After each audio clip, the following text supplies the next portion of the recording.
ladies and gentlemen, and thanks for taking the rendezvous with us right here on Spectrum Television. It is the 8 p.m. Balingua newscast. On the top stories tonight, Unity Day celebration, Minister Delegate to the Presidency in charge of Defense, Joseph Beti Asomo, and prominent dignitaries Tom Van Bay's 101 open house stands present awards to winners of the MINDEF cross-country race. This story and many more will be detailed out in tonight's edition of the 8 p.m. Balingua newscast. Good evening once again, ladies and gentlemen, and thanks for joining us. Well, tonight's news opens in the French language with you, Léla Renganzeux. Good evening. Bonsoir. À vous, la Donnette Ondessa. Mesdames, bonsoir. Monsieur, bonsoir. Et merci d'être avec nous. Il est 20h sur les antennes de Spectrum Télévision. C'est le journal. Fête de l'unité, le ministre délégué à la présidence de la République chargé de la défense et plusieurs autres personnalités du Cameroun ont procédé ce jour à la visite des stands ouverts à la base 101 de Vannes à l'occasion des journées portes ouvertes. Joseph Beti Asomo a également remis des récompenses aux vainqueurs du Cross MINDEF. Le compte rendu d'Olivier Bouzique. La base 101 de Vannes est noire de monde ce 19 mai 2025, veille de la fête de l'unité. D'une part, le public qui visite les stands des armées, de la gendarmerie, de la sûreté nationale et de la douane. D'autre part, des personnalités qui se sont jointes à l'ambiance. Le ministre délégué à la présidence chargé de la défense, le ministre des Finances, le délégué général à la sûreté nationale pour ne s'en tenir qu'à eux. Tous ont vu, écouté et découvert, stand par stand, les moyens d'action des forces de défense et de sécurité, leur organisation à travers une présentation des différents métiers, filières de recrutement et profils de carrière, illustration au stand du génie militaire. J'ai fait le génie militaire comme monsieur le ministre. Monsieur le ministre, au stand du génie militaire, nous avons là le recours à l'école. Le colonel Jean Héribert Nko, commandant du génie militaire, explique détail à l'appui les missions, les réalisations, les perspectives de ce corps de l'armée camerounaise qui s'est déjà illustré dans la construction d'importants projets de développement au Cameroun, notamment les marchés modernes de Bertois et de Saint-Mélima, pour ne citer que ces infrastructures. Globalement, séduit par les expositions de part et d'autre, c'est à cœur vaillant que les autorités ont procédé ensuite à la remise des récompenses aux vainqueurs de l'édition 2025 du Cross MINDEF dans les disciplines respectives. Ainsi se déroule le prélude plutôt joyeux d'une fête qui symbolise l'unité des Camerounais. Cette 53e édition se tient sous le thème « Armée Nation, unie pour un Cameroun tourné vers la paix et la prospérité ». Restons à Yaoundé, la capitale politique du Cameroun, où une messe pour l'unité a été organisée à la basilique Marie-Reine des Apôtres en Volier. C'était ce 18 mai 2025, jour de présentation du pontificat du pape Léon XIV. Inès Pangan. Moment de communion de fidèles catholiques et de Camerounais à quelques heures de la célébration de la 53e fête nationale. Tous ensemble, ils élèvent des prières en faveur du Cameroun. Nous avons prié spécialement pour la nation, notre nation, le Cameroun. Notre prière a porté sur la paix comme une valeur fondamentale qui d'ailleurs vient d'être encore remise à jour d'une manière particulière par le pape Léon XIV et qui correspond à notre attente dans notre pays. Nous voulons que le Cameroun soit totalement en paix. Cela est bienvenu à la veille de la fête nationale qui sera célébrée le 20 mai et nous voulons prier pour que cette fête soit une fête de communion nationale, d'unité nationale et de paix nationale. Le contexte de cette messe à la basilique Marie-Reine des Apôtres de Volier, ce dimanche 18 mai 2025, c'est aussi l'inauguration du pontificat du nouveau pape Léon XIV à la place Saint-Pierre au Vatican. Successeur du pape François à Rome, nous nous unissons à cette démarche missionnaire qui commence pour lui et que Dieu le bénisse. En rappel, l'édition 2025 de la Fête nationale du Cameroun se fait sous le thème « Armée et nation, unis pour un Cameroun tourné vers la paix et la prospérité ». talk about this Unity Mass organized on the eve of the Unity Day. Let's take a listen to Archbishop Jean Baga. First of all, we are in communion with the Pope Leo XIV because today he will receive his pallium, that is his power on the church. He is now the Pope who is governing all the church in the world. We are united with him in prayer. Second time is we are now celebrating the feast of the memory of the Virgin Mary, King of the Apostles, our patroness of Cameroon. It is a great day. And third, we want to pray for the nation. We have prayed for the nation in Cameroon so that we will keep our peace. We will keep our peace in a manner that anything can destroy it. So that we are now convinced that the Cameroon as a nation need peace forever. It is a great opportunity that on Thursday we have the feast, the national feast of our country. We hope that this feast will be celebrated in the spirit of peace, in the spirit of communion, in the spirit of unity in our country.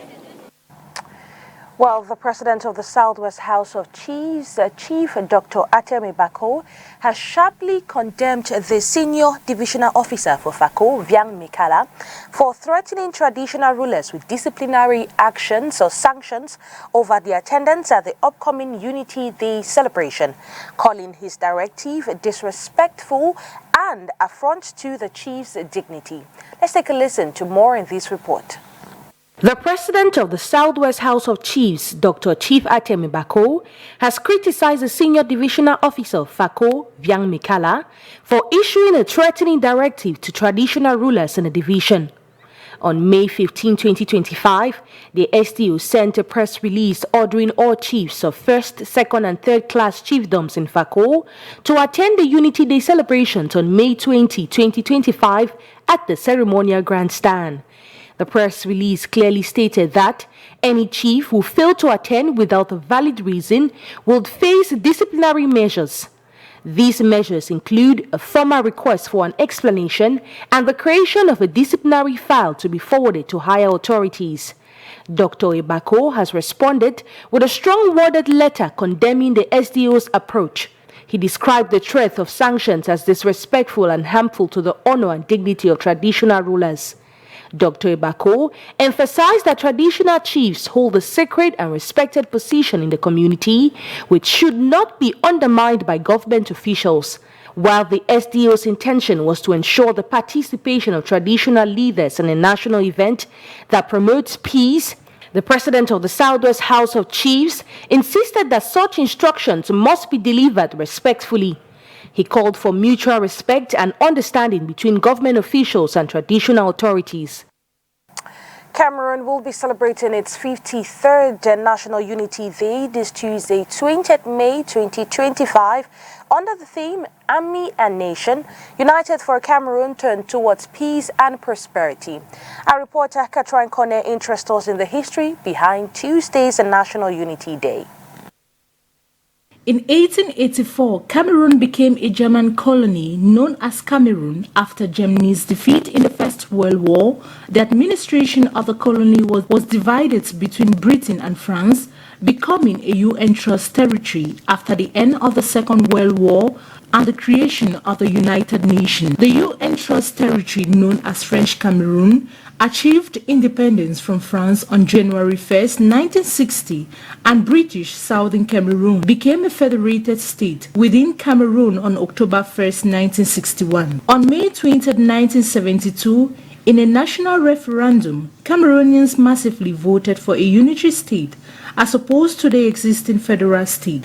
After the referendum, the then President Amadou Ahidjo abolished the federal system of government in favor of a united Republic of Cameroon.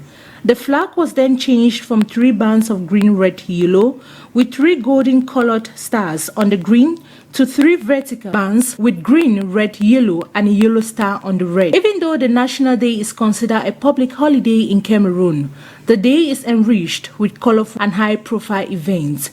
Socio-cultural activities, unity work among others are being carried out.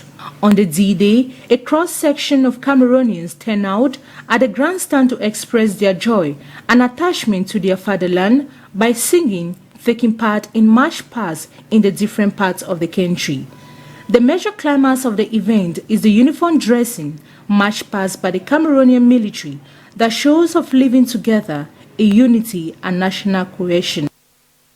Célébration de l'unité, comment est-ce que les Camerounais apprécient l'unité et même la fête de l'unité aujourd'hui? La question a été posée à quelques habitants de la capitale économique du Cameroun que je vous propose d'écouter dans ce reportage d'Oriane Danquin.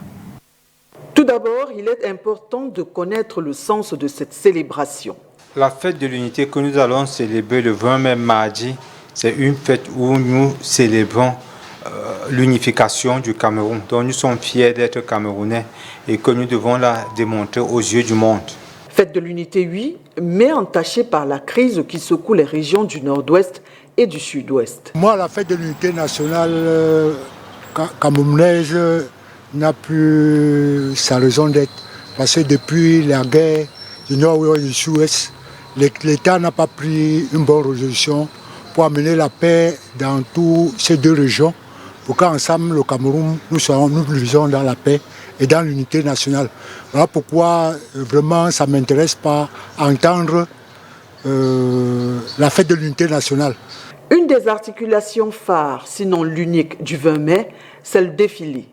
Y participer, c'est le moyen de passer un message. Nous allons assister au défilé. Le groupe Dynamique Handi, qui est le réseau des organisations dynamiques pour le bien-être des personnes handicapées, va ouvrir le défilé civil. Donc, c'est un ensemble de tous les types de handicaps des associations. Nous allons donc défiler et pour passer un message qui consiste à dire que les personnes handicapées qui représentent 15% de la population doivent être tenues compte lorsqu'on est en train de dessiner l'avenir de la nation. Pour d'autres, il n'y aura de véritables célébrations qu'après l'apaisement des tensions dans les régions anglophones. D'après moi, il fallait même trouver une mesure adéquate pour amener ces deux régions à ce qu'ils se joignent aux 8 autres régions, pour qu'ensemble nous puissions mieux fêter, la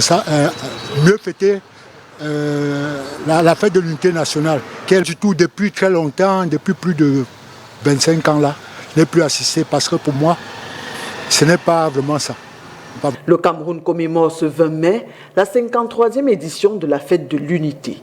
Une unité remise en question par des Camerounais. Le thème de l'édition 2025 est « Armée et nation unis pour un Cameroun tourné vers la paix et la prospérité ». À quelques heures de la fête de l'unité, des Camerounais décident de nettoyer de fond en comble les rues de leur quartier. L'activité menée aux premières heures de ce lundi au quartier Bankolo a été organisée par les chefs traditionnels. Inès Pangan.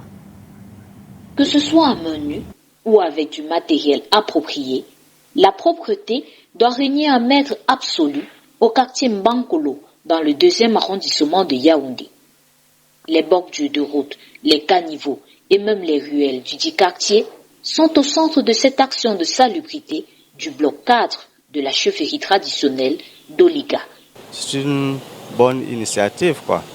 Cela, ça fait qu'on reste dans la propriété, ça chasse les moustiques et puis l'assainissement, c'est bon pour la vie de tous les jours. Si on nous donne cette opportunité tout le temps, je pense que chacun peut mettre la main dans la pâte. La volonté de l'autorité traditionnelle, c'est de profiter du jour et de célébrer la fête de l'unité nationale dans un environnement sain et propre.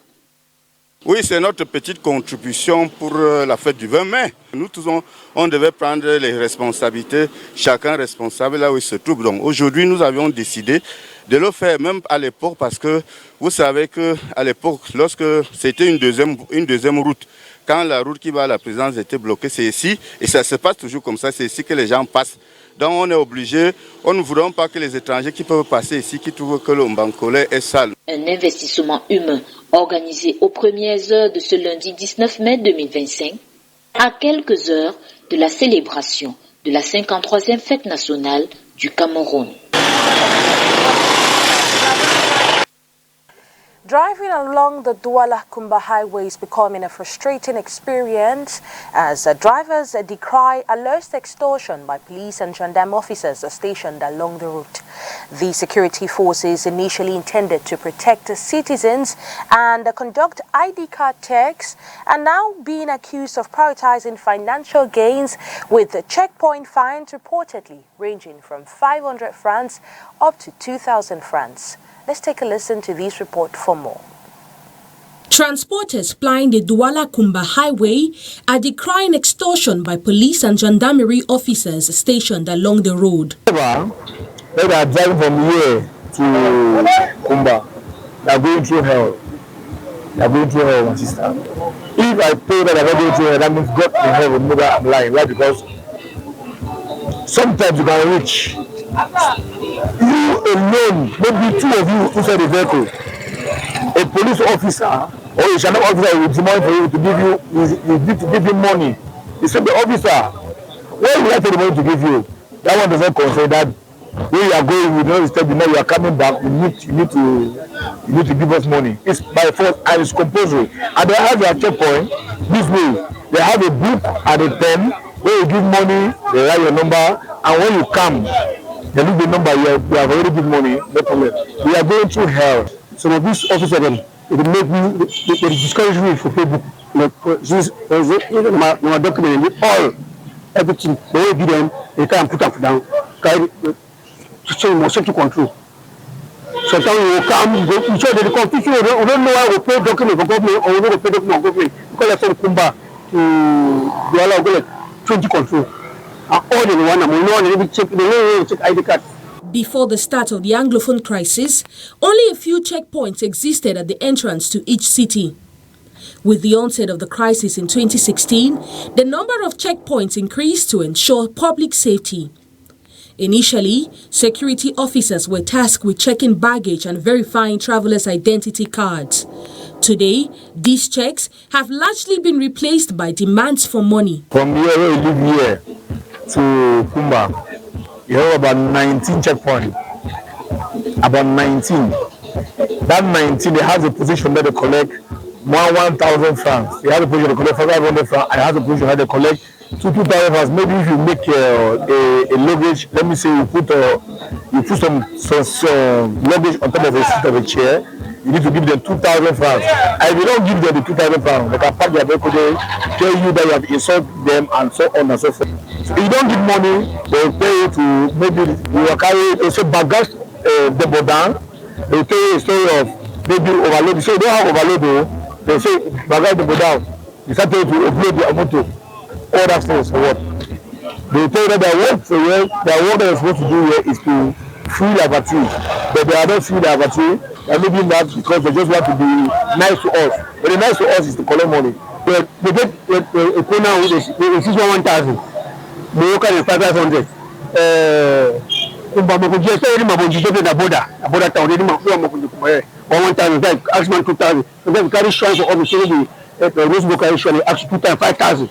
Drivers who refuse to pay are often delayed, accused of overloading, or in extreme cases, suspected of being separatist fighters.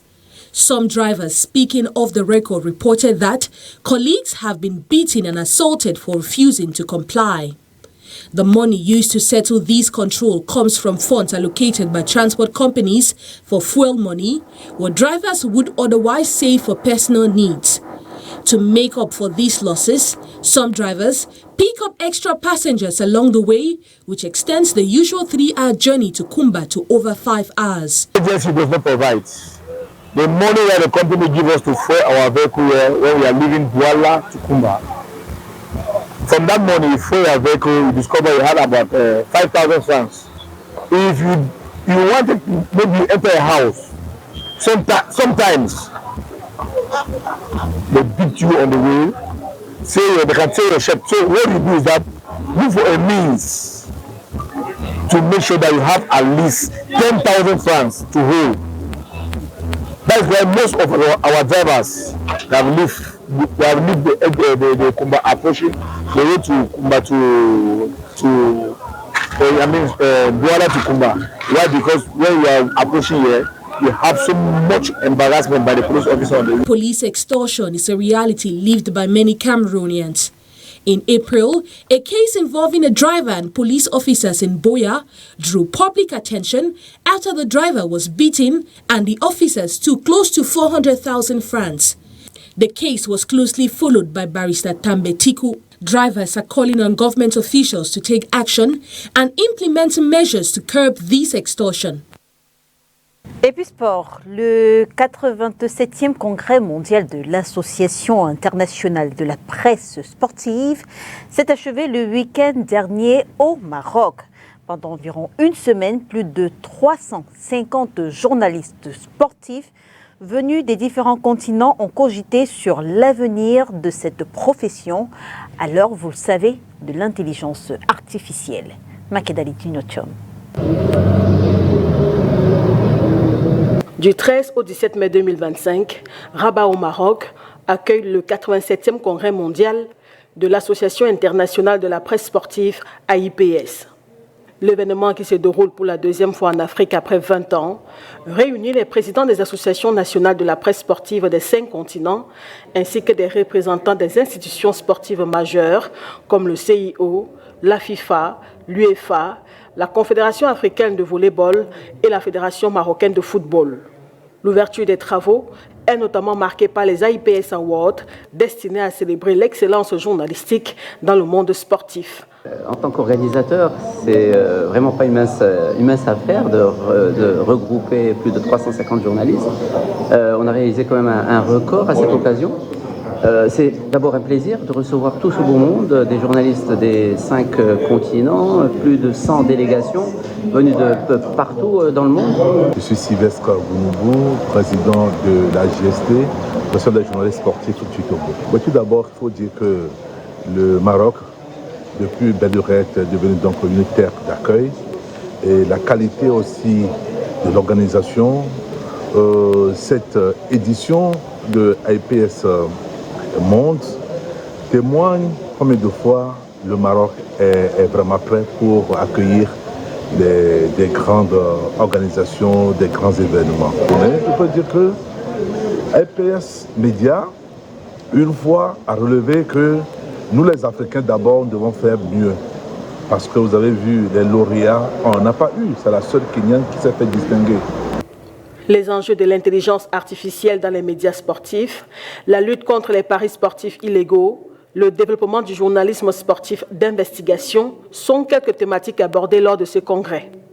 Ce que j'ai beaucoup aimé, c'est que j'ai aimé aussi la présentation de la Confédération africaine de volley-ball, parce qu'il n'y a pas que le football dans la vie, et puis la présentation de l'UEFA, de FIFA. Donc voilà, c'est bien. Au-delà du simple congrès, ce que j'aime, c'est l'échange entre les associations, parce qu'il faut collaborer. Il ne faut pas rester simplement dans l'adrénaline de ces 3-4 jours. Il faut avoir des échanges tout au long de l'année. Il y a aussi des débats qui sont faits ici sur la sécurité et l'épanouissement du journalisme sportif mondial. Donc on a eu des débats sur l'intelligence artificielle, on a eu des débats sur les paris sportifs illégaux et même des débats sur le journalisme sportif d'investigation.